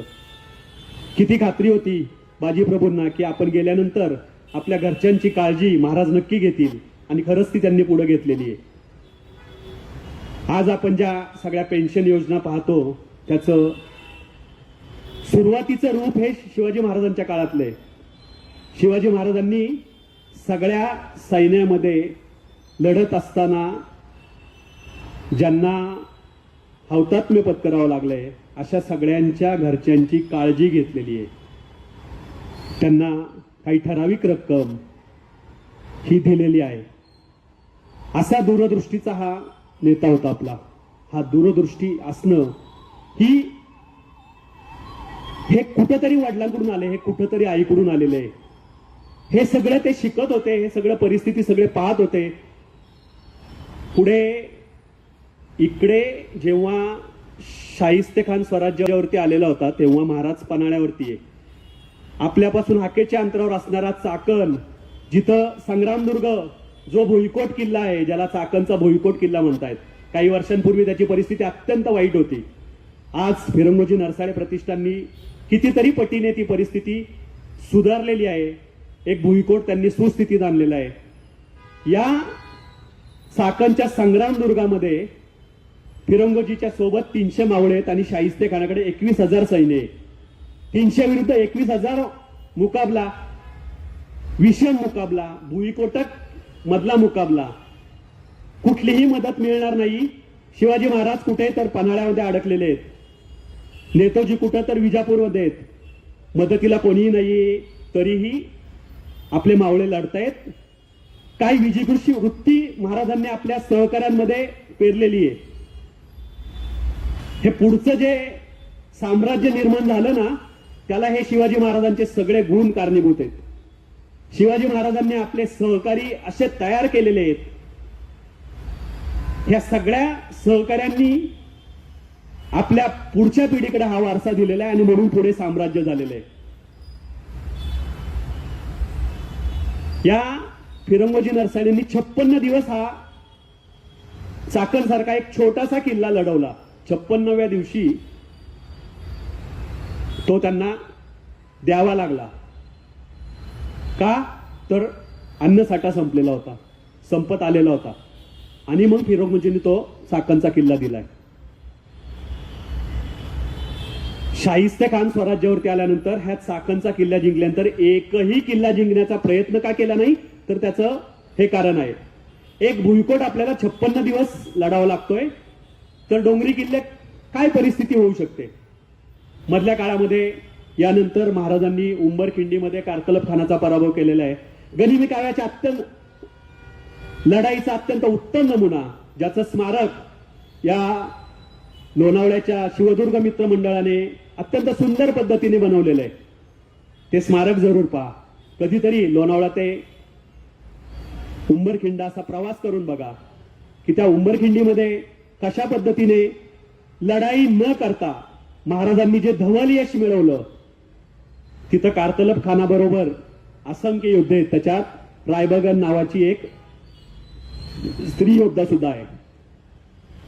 स्त्री असताना स्त्री दाक्षिण्य हा महाराजांचा गुण सगळ्यांनाच माहिती होतो. शत्रूंनी सुद्धा त्यांचं वर्णन केलेलं आहे. तर रायबागांच्या सांगण्यावरून कारतलब खानाला तह करावा लागला. महाराजांनी जे जे सोबत आहे ते सगळं आहे तसं सोडून नेस्त्या वस्त्रानिशी परत जायला सांगितलं. हा महाराजांचा मोठा विजय आहे. 3 वर्ष शाहिस्तेखान पुण्यातल्या लाल महालात तळ ठोकून आहे. शाहिस्तेखान काहीच करत नाही, पण आपणच आता काहीतरी केलं पाहिजे हे महाराजांच्या लक्षात आल्यामुळं अफजल खानाला जसं बोलवलं तसं शाहिस्तेखानाला त्यांनी कुठं बोलवलं नाही, तर ते स्वतः शाहिस्तेखानाकडे गेले. शाहिस्तेखानाला 3 वर्षामध्ये जे साध्य झालं नाही त्यांना, महाराजांनी ते रात्रीत शाहिस्तेखानाला, खरं तर तो मारलाच जाणार होता, केवळ रात्रीची वेळ असल्यामुळं तो वाचला. 3 बोटांवरती त्याचं निभावला. तो 3ऱ्या दिवशी त्याने पुन्हा सोडलं. महाराजांनी महिलांचा आदर केला ही जरी वस्तुस्थिती असली तरीही त्या रात्री त्या लढाईमध्ये महाराजांच्या सैन्याकडून शाहिस्तेखानाच्या काही महिला मृत्युमुखी पडलेल्या आहेत. आपण जेव्हा महाराजांना कुठल्या ध्येयाने हे प्रेरित झालेले आहेत हे पाहतो, तेव्हा आपल्या लक्षात येतं की तत्व म्हणून तत्वाच्या ठिकाणी येत. वेळ प्रसंगी या सगळ्या गोष्टींना मुरड घालावी लागते. ब्राह्मण हत्या हे पातक मानलं जात होतं, तिथं अफजल खानाच्या लढाईत अफजल खानाच्या वकिलाला महाराजांना मारावंच लागलेलं आहे. हा इतिहास आहे. आज या आपण सगळीकडं जात धर्म या गोष्टीमध्ये विभागलं गेलेलो आहोत. महाराजांच्या सैन्यामध्ये वेगवेगळ्या जातीतली लोक होती. म्हणजे जेव्हा महाराजांनी किल्ल्यांवरच्या नेमणुका केल्यात त्या त्यांनी ठरवून केलेल्या आहेत. 3 वेगवेगळ्या जातीच्या लोकांना 3 वेगवेगळी कामं दिलेली आहेत. मराठा हा किल्लेदार होता. ब्राह्मण आणि प्रभू या 2 जातींकडे त्यांनी वेगळ्या जबाबदाऱ्या दिलेल्या होत्या. सगळ्या वेगवेगळ्या जातीतल्या लोकांचा त्यांनी अत्यंत व्यवस्थितपणे चतुराईने वापर केलेला आहे. म्हणून आजही सुदैवाने अनेक महापुरुष त्यांच्या त्यांच्या जातीत विभागले गेलेले असताना सुद्धा एकमेव महापुरुष आहे की अजून ते कुठल्या तरी जातीत विभागले गेलेले नाहीयेत. पण ते किती काळ राहणार आहेत माहीत नाहीये. कारण की आपल्याला इतके जातीनिष्ठ आपण होत चाललेलो आहोत की एकीकडं घटना लिहिलेल्या बाबासाहेबांनी केव्हाच सांगितलेलं आहे की जात पाळू नका. पण आपण आजही त्याच कुंपणामध्ये अडकून पडलेलो आहोत. शाहिस्तेखानाच्या पराभवानंतर मिर्झा राजाची स्वारी झाली. महाराजांना पुरंदरचा तह करावा लागला. 23 किल्ले द्यावे लागले. दरम्यानच्या काळामध्ये ह्या सगळा पराभव या सगळ्या घटनांचा झालेला खर्च भरून काढण्यासाठी महाराजांनी सुरत लुटली. आज लुटणं हा शब्दप्रयोग वापरणं सुद्धा चुकीचं ठरतंय अशी परिस्थिती निर्माण झालेली आहे. तर महाराजांनी शब्दशः सुरत लुटलेली आहे आणि सुरतेच्या लुटीचा उपयोग करून आणखीन एक किल्ला त्यांनी बांधला. तो म्हणजे सिंधुदुर्ग. म्हणजे महाराजांचा इतिहास मी किती सांगू आणि किती नको अशी गोष्ट आहे. मला साम्राज्यापर्यंत जायचंय. जेव्हा जावळी ताब्यात आली तेव्हा महाराजांचा कोकणात प्रवेश झालेला होता. तेव्हा महाराजांनी लगेचच 1657 मध्येच आरमाराच्या निर्मितीला सुरुवात केलेली होती. इंग्रज हे आपले शत्रू आहेत, पोर्तुगीज हे आपले शत्रू आहेत, सिद्धी आपले शत्रू आहेत हे ओळखणारा हा राजा होता. आणि म्हणून महाराजांनी कल्याणच्या जवळ पेन जवळ सगळं आपल्या आरमाराला सुरुवात केली. पुढे त्यांनी सुरत लुटल्यानंतर आरमाराची राजधानी असणारा सिंधुदुर्ग बांधला. पुढे मिर्झा राजाच्या पराभवामुळे 23 किल्ले द्यावे लागले. आग्र्याला जावे लागले. आजही आपल्याला माहित नाहीये की आग्र्यामधून ते कुठल्या मार्गाने परत आले. इतिहास आबोले ते पेटाऱ्यातून सुटले की ते भोई म्हणून सुटले. काही कागदपत्र खात्रीशीर नाहीयेत.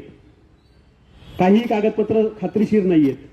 राजस्थानी डॉक्युमेंट्स वरती विश्वास ठेवायचा, सभासद बकरीवर विश्वास ठेवायचा, परमानंद काव्यावर विश्वास ठेवायचा.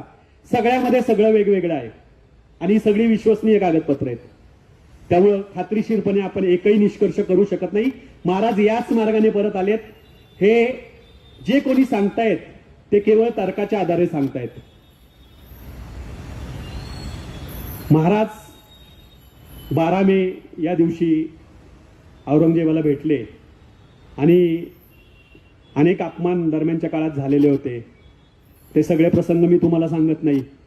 ती सिंहगर्जना त्यांनी केली आणि तो दिल्लीचा आग्र्याचा दरबार हादरून गेला की औरंगजेब आणि शिवाजी महाराज ही अशी 2 व्यक्तिमत्व आहेत की जी 17व्या शतकात एकमेकांना पुरून उरलेली आहेत. एकमेकांना ओळखणारी ही 2च माणसं तेव्हा आहेत की शिवाजी महाराज काय आहेत हे औरंगजेबाला पक्क माहिती होतं आणि औरंगजेब काय आहेत हे शिवाजी महाराजांना पक्क माहिती होतं. या सगळ्या परिस्थितीमध्ये महाराजांनी आग्र्यामध्ये अडकल्यानंतर आपल्या सुटकेसाठी औरंगजेबाच्या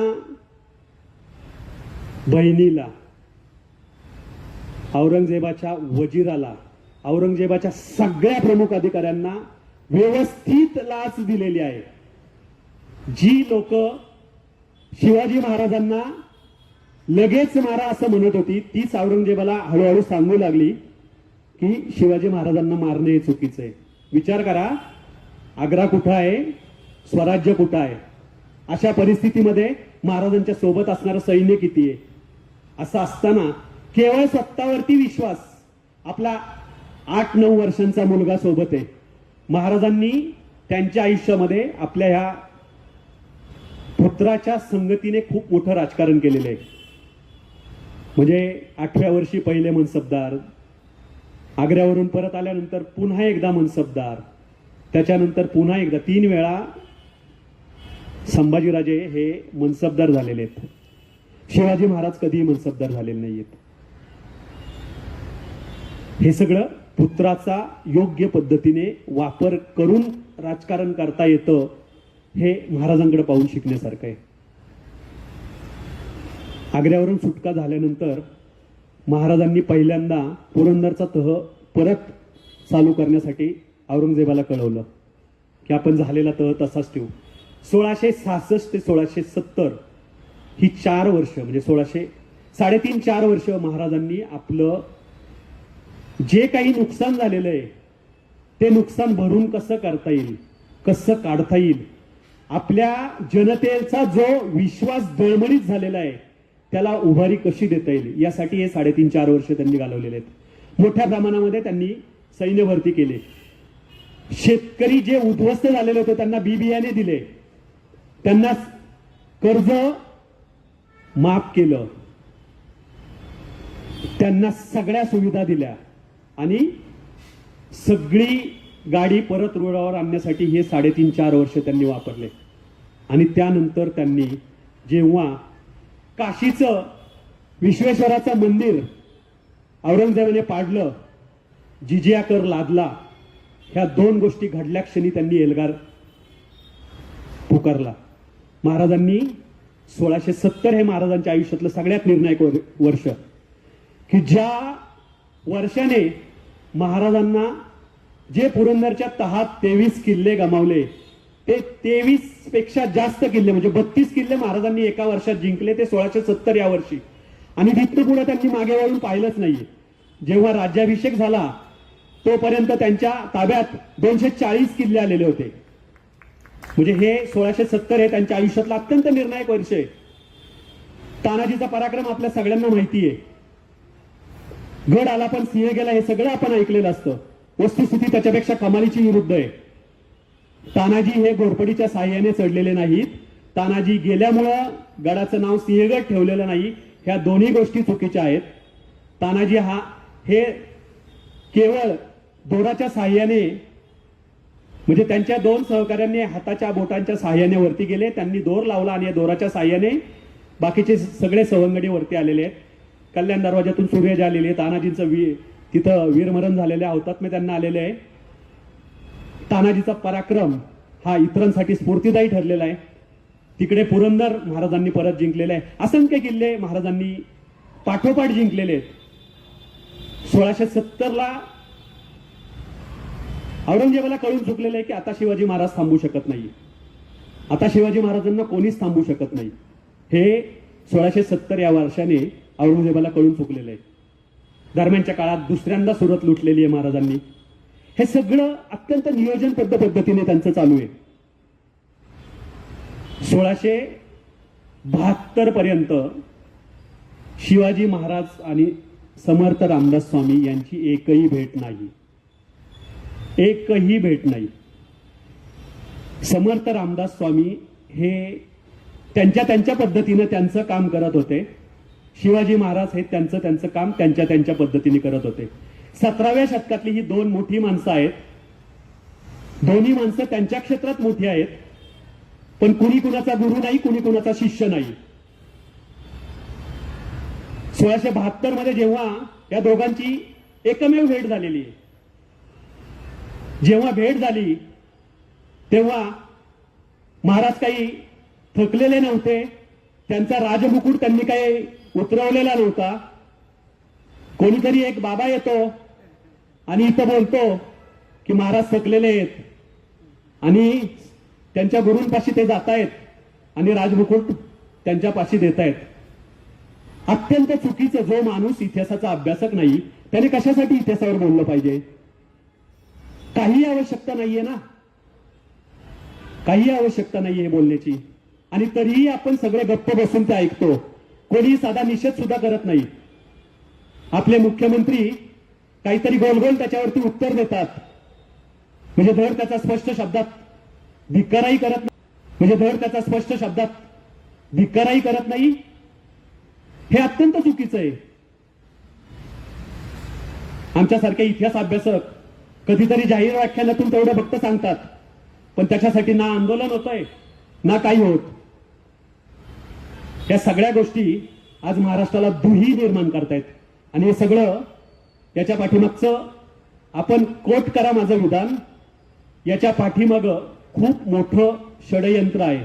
काही दिवसांपूर्वी अख्ख्या महाराष्ट्राला ऋषितुल्य असणारं व्यक्तिमत्व सावित्रीबाई फुले पुणे विद्यापीठामध्ये अनावधानाने का होईना समर्थ रामदासांनी लिहिलेला दासबोध हा पहिला स्वतंत्र ग्रंथ आहे हे विधान करतात. आणि नंतर त्यांना ते विधान मागे घ्यावं लागतं. हे काय चाललंय? कुठे आहोत आपण? आपण आपली रेष मोठी करण्याच्या ऐवजी काय करतोय नेमकं? आपण जर आपल्यातच भांडत राहिलो तर परिणाम वाईट होणार आहे. छत्रपती शिवाजी महाराजांना समजून घ्यायचं असेल तर आपल्याला ह्या सगळ्या गोष्टी समजून घेणं खूप गरजेचं आहे. जेव्हा अमृतानुभव सारखा स्वतंत्र ग्रंथ ज्ञानेश्वरांनी लिहिलाय, ज्ञानेश्वरीवरती तुकाराम महाराजांच्या गाथेवरती स्वामी गोविंददेव गिरी महाराज असंख्य वेळा बोललेले आहेत त्यापूर्वी. आणि म्हणूनच जेव्हा त्यांच्या वारकरी मित्रांनी त्यांना सांगितलं तेव्हा त्यांना ती माफी मागावी लागली. पण हे विधान करण्याची तिथे काहीच आवश्यकता नव्हती. आपण आपल्या विधानामुळे काय निर्माण होऊ शकतं हे आपण बारकाईने तपासलं पाहिजे. कोण कुठले आमदार कुठल्या तरी पुस्तकावरती बोलतायत, काय त्यांना इतिहासाचा गंध आहे का? शिवाजी महाराज हे असं नाव झालंय की कुणी उठावं आणि त्यांच्यावर बोलावं. अरे शिवाजी महाराजांवर बोलण्यापूर्वी त्यांचं कर्तृत्व तरी समजून घ्या की कोण आहेत नक्की शिवाजी महाराज. शिवाजी कोण होता हे पुस्तक ज्याने कोणी वाचलं असेल त्याच्यातून तुम्हाला कळेल की ते गोविंद पानसरे हे शिवाजी महाराजांना बदनाम करण्यासाठी असं म्हणतायत की त्यांना आदरार्थीसाठी म्हणतायत. आपण रामकृष्णांना अहो राम अहो कृष्ण असं कधी म्हणतो का? होता जीवा म्हणून वाचला शिवा ही म्हण आत्तापर्यंत आपण सगळे ऐकत होतो. गेल्या काही वर्षांपासून हे सगळं आपल्यावर बिंबवलं जातंय. अहो शिवाजी महाराजांबद्दल आदर नसलेला एकही माणूस या महाराष्ट्रामध्ये असू शकत नाही. आणि ज्या माणसाला शिवाजी महाराजांबद्दल आदर नाहीये त्या माणसाला शिवाजी महाराज कळलेलेच नाहीयेत ना. मग कळलेल्या नाहीयेत त्या माणसानं शिवाजी महाराजांवरती बोलणं आणि आपण ऐकणं याला काहीच अर्थ नाहीये. ह्या शिवाजी महाराजांनी जे काही केलं ते इतकं अद्भुत आहे. म्हणजे नुसतं आज आपण किल्ले पाहताना सुद्धा आपली दमछाक होती, तर हे किल्ले त्यांनी निर्माण केलेत, बांधलेत, ते तिथे लढवलेत. ते किल्ले हे सगळे लढवणारे कोण होते? तुमचे आमचेच पूर्वज आहेत ना. हे कोणी बाहेरून आलेले नाहीयेत. आपल्या पूर्वजांबद्दल आपल्याला काहीतरी प्रेम वाटलं पाहिजे ना. आपण आज किल्ल्यांवर जातो, मोठ्या संख्येने जातो. कशासाठी जातो? स्वतःचं नाव लिहिण्यासाठी जातो. आज तर सगळे तरुण जातात कशासाठी? तर मौज मजा करण्यासाठी. अरे किल्ल्या ही धारातीर्थ आहेत, त्या धारातीर्थांवरती मौज मजा करण्यासाठी जायला पाहिजे? हे कधी भान येणार आहे आपल्याला? फक्त शिवाजी महाराज की जय एवढंच फक्त म्हणायचं का? आज शिवाजी महाराजांच्या जयंतीला आपण नेमकं काय करतो? एक तरी त्यांचा विचार आचरणात आणण्याचा प्रयत्न करतो का? शिवाजी महाराज 1670 पासून पूर्ण त्यांनी आपलं युद्धनीती बदलली. आक्रमण हीच युद्धनीती ठेवली आणि 4 वर्षामध्ये 240 किल्ले त्यांनी ताब्यात घेतले. 1674 हा महाराष्ट्रातला एक अद्वितीय दिवस. खरं तर तो 6 जून 1674 हा दिवस आपण सगळ्यांनी स्वातंत्र्य दिन इतका मोठ्या उत्सवात साजरा केला पाहिजे. पण आज 6 जूनला आपण काय करतो? महाराष्ट्राला महाराष्ट्र म्हणून आकार देण्यामधला तो अत्यंत महत्वाचा दिवस होता. हा दिवस आपण किती धूमधडाक्यात घरावरती गुढ्या उभारून, तोरणं उभारून साजरा केला पाहिजे. ज्या दिवशी महाराजांचा राज्याभिषेक झाला तो पवित्र दिवस आपण एखाद्या सण उत्सवासारखा साजरा केला पाहिजे. पण आज आपण तो नाही करत आहे. आपल्याला कळलेच नाहीत शिवाजी महाराज. 6 जून 1674 हा त्यांच्या आयुष्यात अत्यंत महत्त्वाचा, त्यांच्या जीवनातल्या सगळ्या प्रसंगी कशा आहेत बघा, गमतीदार प्रसंग आहेत त्यांच्या आयुष्यात. त्यांनी धवल यश मिळवलं की त्यांच्याकडे एखादी वाईट घटना घडतेच. म्हणजे जेव्हा त्यांनी सुरत लुटून आले तेव्हा शहाजीराजांचं निधन झालेलं होतं. जेव्हा राज्याभिषेक झाला त्याच्यानंतर अगदी काही दिवसामध्ये राजमाता जिजाऊंचं निधन झालं. ज्यांच्या नावाने ही व्याख्यानमाला आहे त्या जिजाऊंनी अत्यंत उदात्त पद्धतीने 2 छत्रपती निर्माण केलेत. सईबाईंचं संभाजीराजांच्या अगदी अल्पवयात निधन झालं. त्यामुळं संभाजीराजांचं पालनपोषण या जिजाऊंनीच केलं.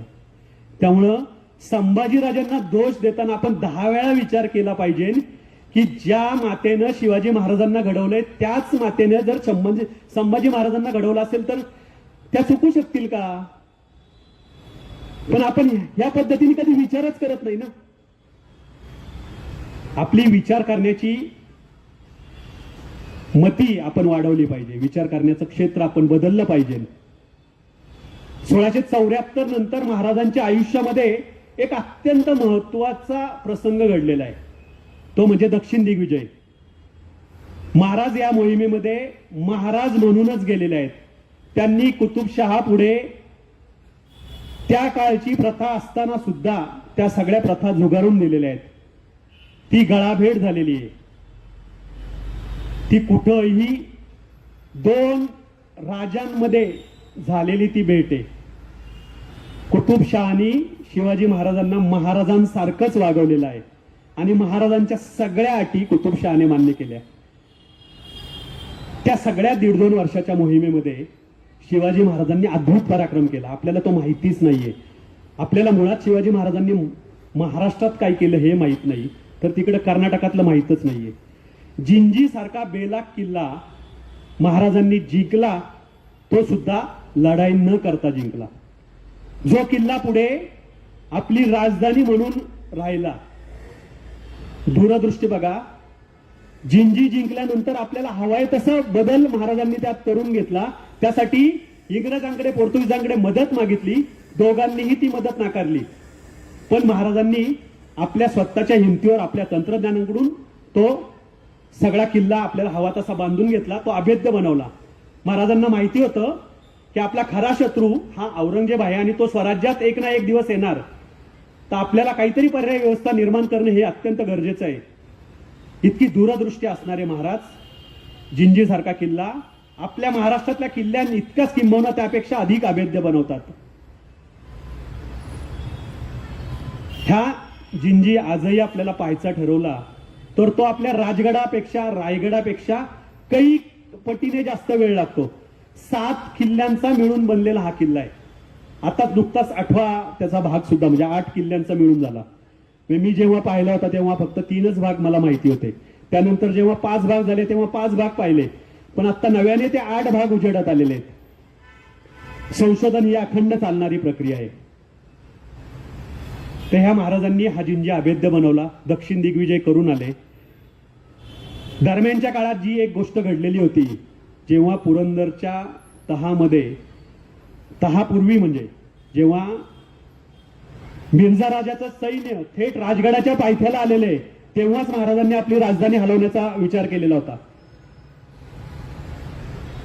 कोकणासारख्या ठिकाणी जिथं बंदर जवळ आहेत, जिथं अनेक किल्ल्यांचा वेढा आहे, अशा सुरक्षित ठिकाणी महाराजांनी आपली राजधानी हलवली होती. आजही राजगड आणि रायगड हे 2 किल्ले तरी प्रत्येकाने, ज्याला छत्रपती शिवाजी महाराजांबद्दल आदर आहे, त्या प्रत्येकाने किमान हे 2 किल्ले पाहिले पाहिजेत.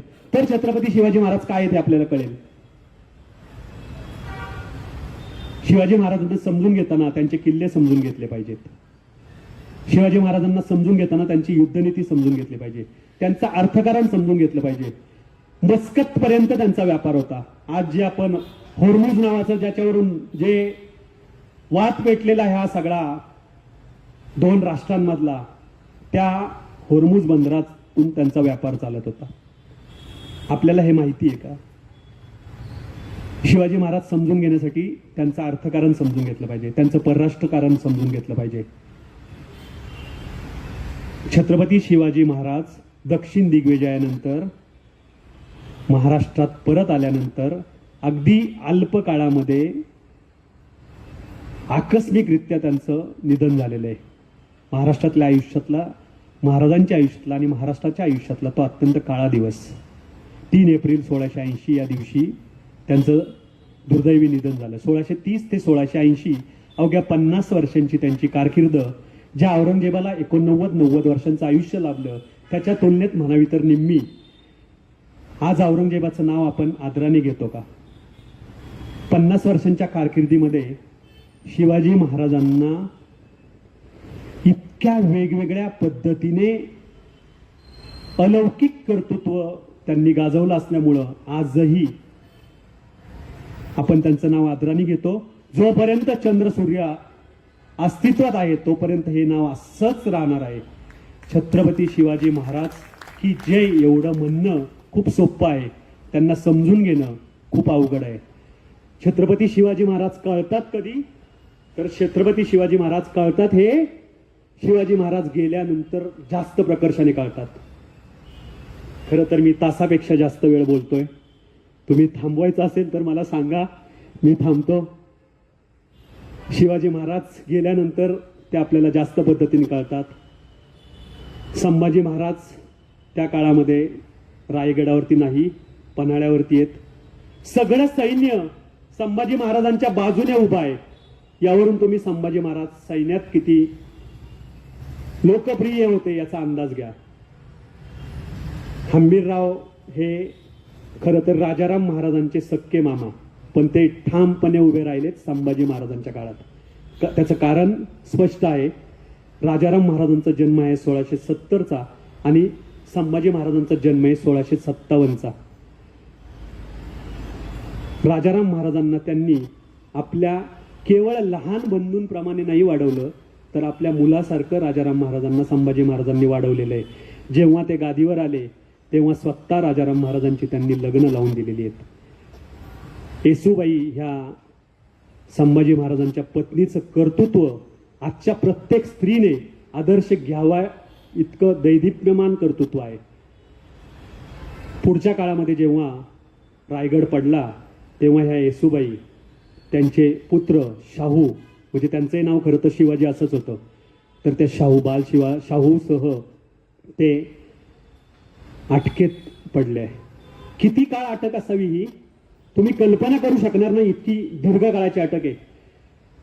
शाहू महाराजांना तरी औरंगजेब गेल्यानंतर त्याच्या पुत्रांनी म्हणजे 1707 मध्ये शाहू महाराजांची सुटका तरी झालेली आहे, परंतु पुढे 1720 पर्यंत ह्या येसूबाई अटकेत आहेत.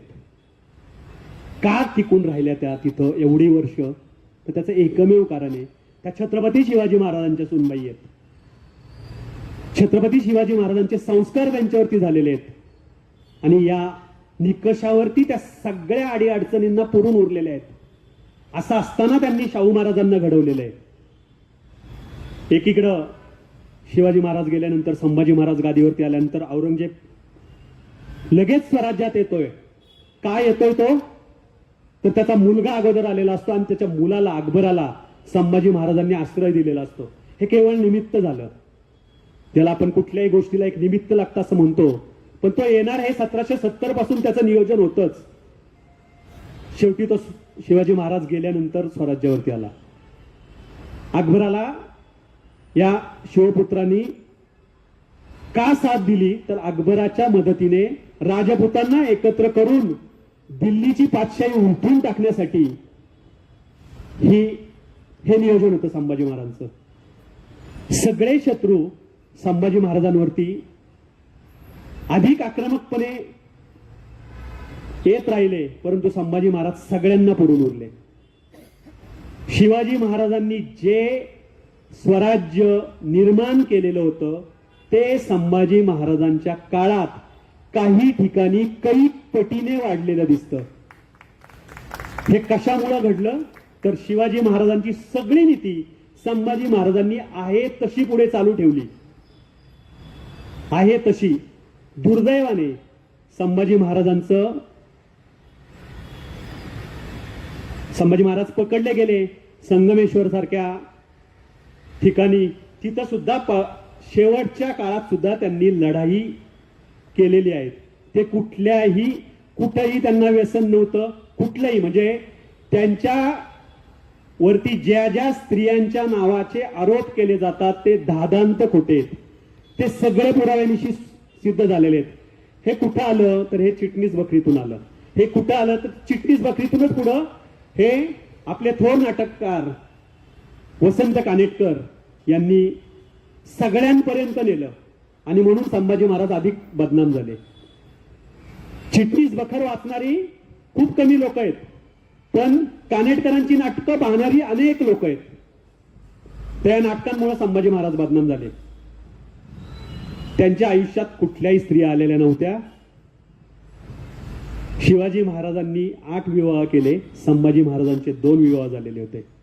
त्यांची दुसरी पत्नी ही सुद्धा कैदेत होती. त्यांची भगिनी ही सुद्धा त्यांच्यासाठी कैदेत होती. संभाजी महाराज हे एकटे राजपुत्र असताना त्यांना कधीही सावत्रपणाचा जाच सहन करावा लागलेला नाही. त्यामुळे त्यांचं सगळं शिक्षण हे त्यांच्या सगळ्या मातांच्या नेतृत्वाखाली झालेलं आहे. आणि आज जो त्यांच्यावरती आरोप केला जातो, सोयराबाईंना त्यांनी चिणून मारलं, तो इतिहासानेच निकालात काढलेला आहे. सोयराबाईंना त्यांनी अजिबात चिणून मारलेलं नाहीये. ह्या सगळ्या इतिहासाच्या गोष्टी जेव्हा तुम्ही बारकाईने समजून घ्याल तेव्हा तुम्हाला इतिहास नव्याने आकलन होईल. कादंबरी म्हणजे इतिहास नव्हे, नाटक म्हणजे इतिहास नव्हे, अमोल कोल्हे म्हणजे शिवाजी महाराज नव्हेत, हे कृपा करून आपण सर्वांनी समजून घ्या. अमोल कोल्हे म्हणजे संभाजी महाराज नव्हेत. शिवाजी महाराज संभाजी महाराज होणं हे खरंच खूप अवघड आहे. संभाजी महाराजांच्या बलिदानामध्ये एक संघर्ष दडलेला आहे. जर खरंच संभाजी महाराज हे दारूच्या आहारी गेलेले होते, संभाजी महाराज खरंच हे कुठल्या स्त्रीच्या आहारी गेलेले होते, तर एवढ्या महिनाभरापेक्षा अधिक काळ त्यांनी या औरंगजेबासारख्या अत्यंत महाशत्रू,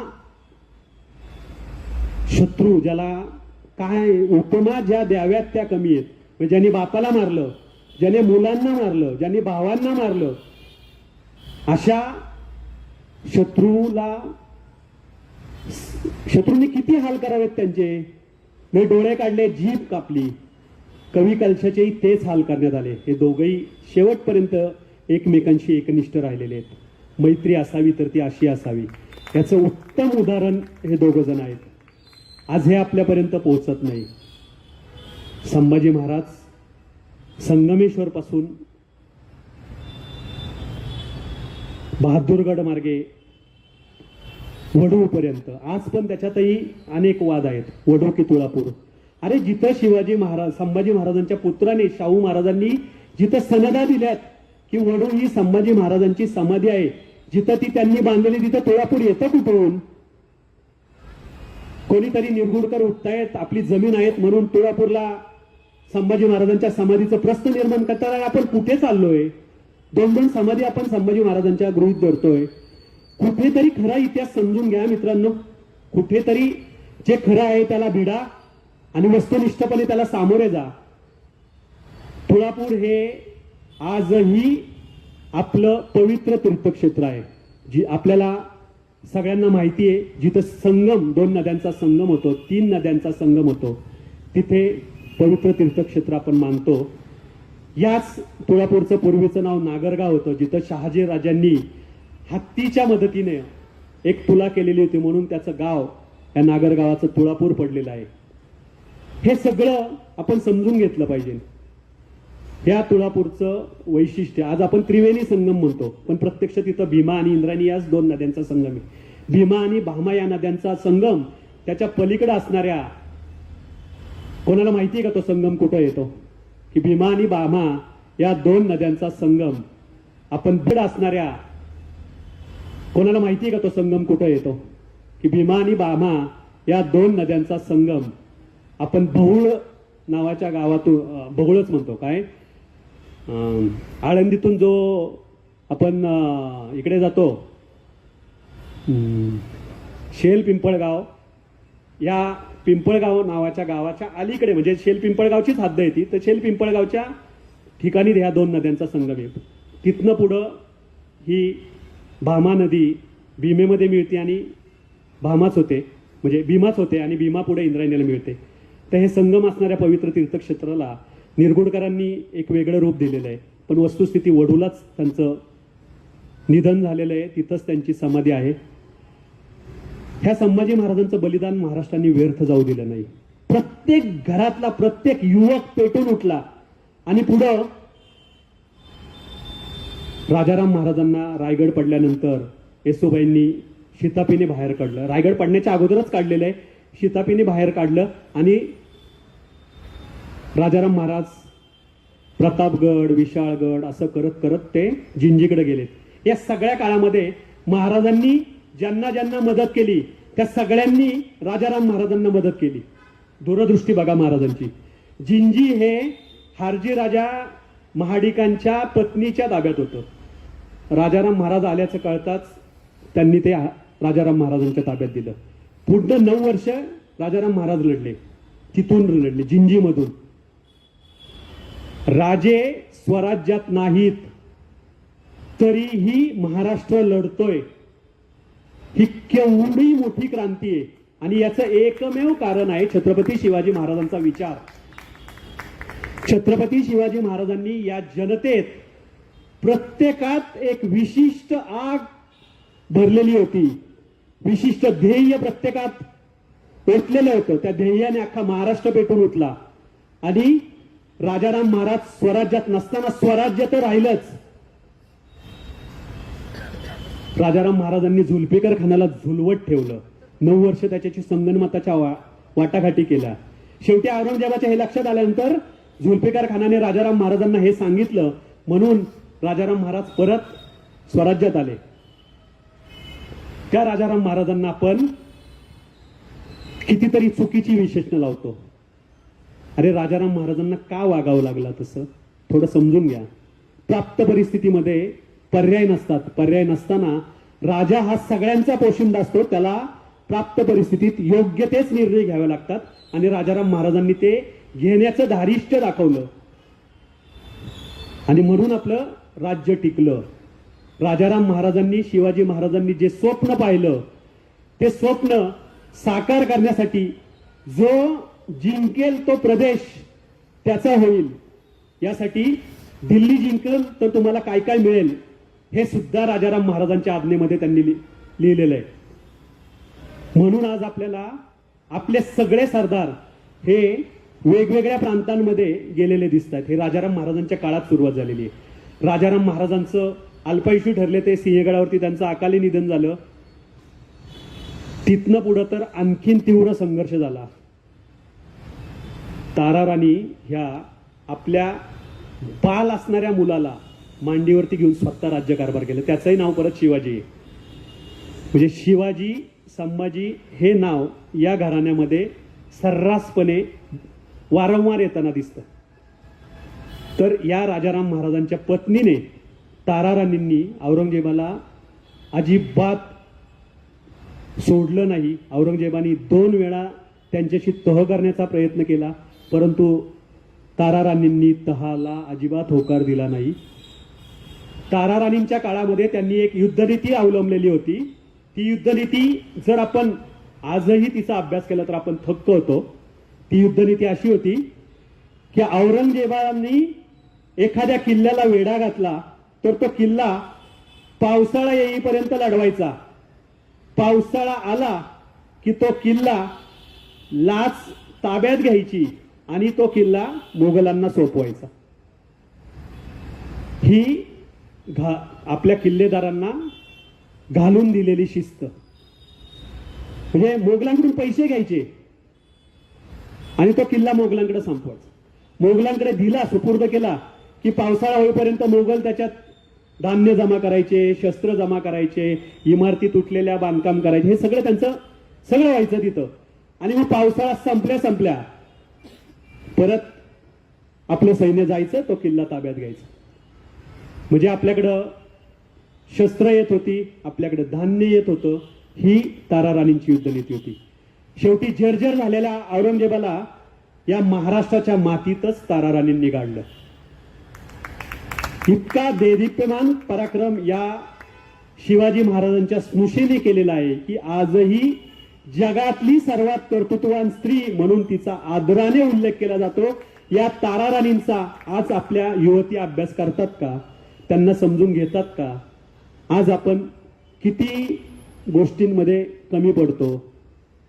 पुढच्या काळामध्ये जेव्हा तारा राणी औरंगजेब गेल्यानंतर दोन वेगळ्या गोष्टी महाराष्ट्रात पहिल्यांदाच घडत होती.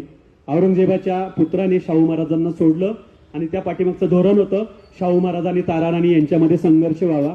ते काही प्रमाणात खरं ठरलं, पण पुढे तो वारणेचा प्रसिद्ध तह झाला की जो अत्यंत मराठ्यांच्या इतिहासामध्ये अत्यंत प्रसिद्ध तह गणला जातो, ज्याला या दोन्ही सत्ताधीशांनी मान्यता दिली की तारा राणींचा राज्य हे कोल्हापूर आणि परिसरात असाल, वारणा ही सीमा हद्द ठरली गेली आणि शाहू महाराजांचं राज्य हे वारणेच्या अलीकडे असेल. या सगळ्या काळामध्ये शाहू महाराजांच्या काळामध्ये पेशव्यांचा उदय झाला. बाळाजी विश्वनाथ हे पहिले पेशवे.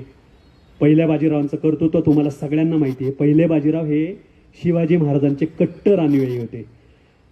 नानासाहेब पेशवे हे तर त्यांच्या पत्रांमध्ये शिवाजी महाराजांचा पदोपदी गौरवाने उल्लेख करतात.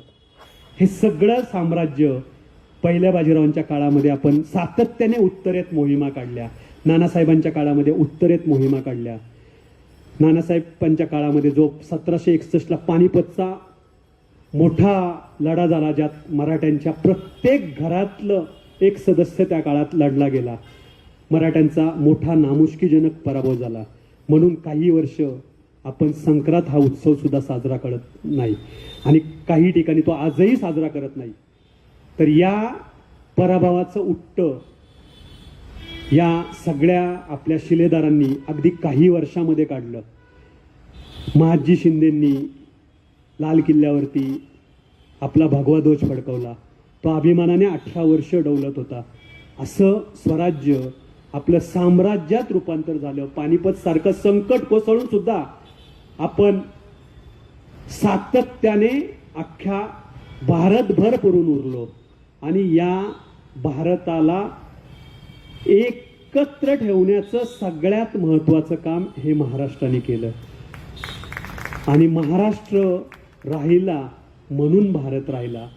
महाराष्ट्र राखण्याचं काम छत्रपती शिवाजी महाराजांपासून जे सुरू झालं ते आजपर्यंत अखंडपणे ते चालत आलंय. आत्ता तुम्हाला सगळ्यांना ऐकून काही जणांना प्रत्यक्ष माहिती आहे की जेव्हा यशवंतराव चव्हाण यांच्यावरती संरक्षण मंत्री, मुख्यमंत्री असताना संरक्षण मंत्री पदाची जबाबदारी सोपवली, तेव्हा महाराष्ट्राचा हा मावळा देशासाठी धावून गेले. हे सगळं शिवाजी महाराजांचा वारसा आहे. शिवाजी महाराज हे केवळ महाराष्ट्रापुरते राहिले नाहीत. त्यांनी त्याच काळामध्ये राजपुतांना प्रेरणा दिली. त्याच काळामध्ये त्यांनी वेगवेगळ्या, म्हणजे आसामचा जो लाचित बडफुकन नावाचा योद्धा आहे त्याला प्रति शिवाजी असं म्हटलं जातं. ह्या लाचित बडफुकनला आसाममध्ये प्रेरणा देणारे हे छत्रपती शिवाजी महाराज आहेत. अनेक जणांना प्रेरणा दिली. हे फक्त त्या काळात नाही तर अगदी भारताच्या स्वातंत्र्य लढ्यामध्ये सगळ्यांचं प्रेरणास्थान हे छत्रपती शिवाजी महाराज हेच राहिलेले आहे. लोकमान्य टिळकांना शिवाजी महाराजांची जयंती साजरी करावीशी वाटणं याच्यातच शिवाजी महाराजांचं यश दिसतं. शिवाजी महाराज हे कालातीत व्यक्तिमत्व आहे. त्यांचा आदर्श ठेवला तरच आपण आपल्या जीवनात योग्य पद्धतीने मार्गक्रमण करू शकू आपल्याला जे उर्वरित आयुष्य जगायचं आहे त्यात प्रतिदिन आपण शिवाजी महाराजांचा एक तरी गुण घेण्याचा प्रामाणिकपणे प्रयत्न करूया असं मी तुम्हाला विनंती करतो. तशी तुम्हाला माऊलींनी सद्बुद्धी द्यावी अशी माऊलींच्या चरणी प्रार्थना करतो आणि थांबतो. धन्यवाद.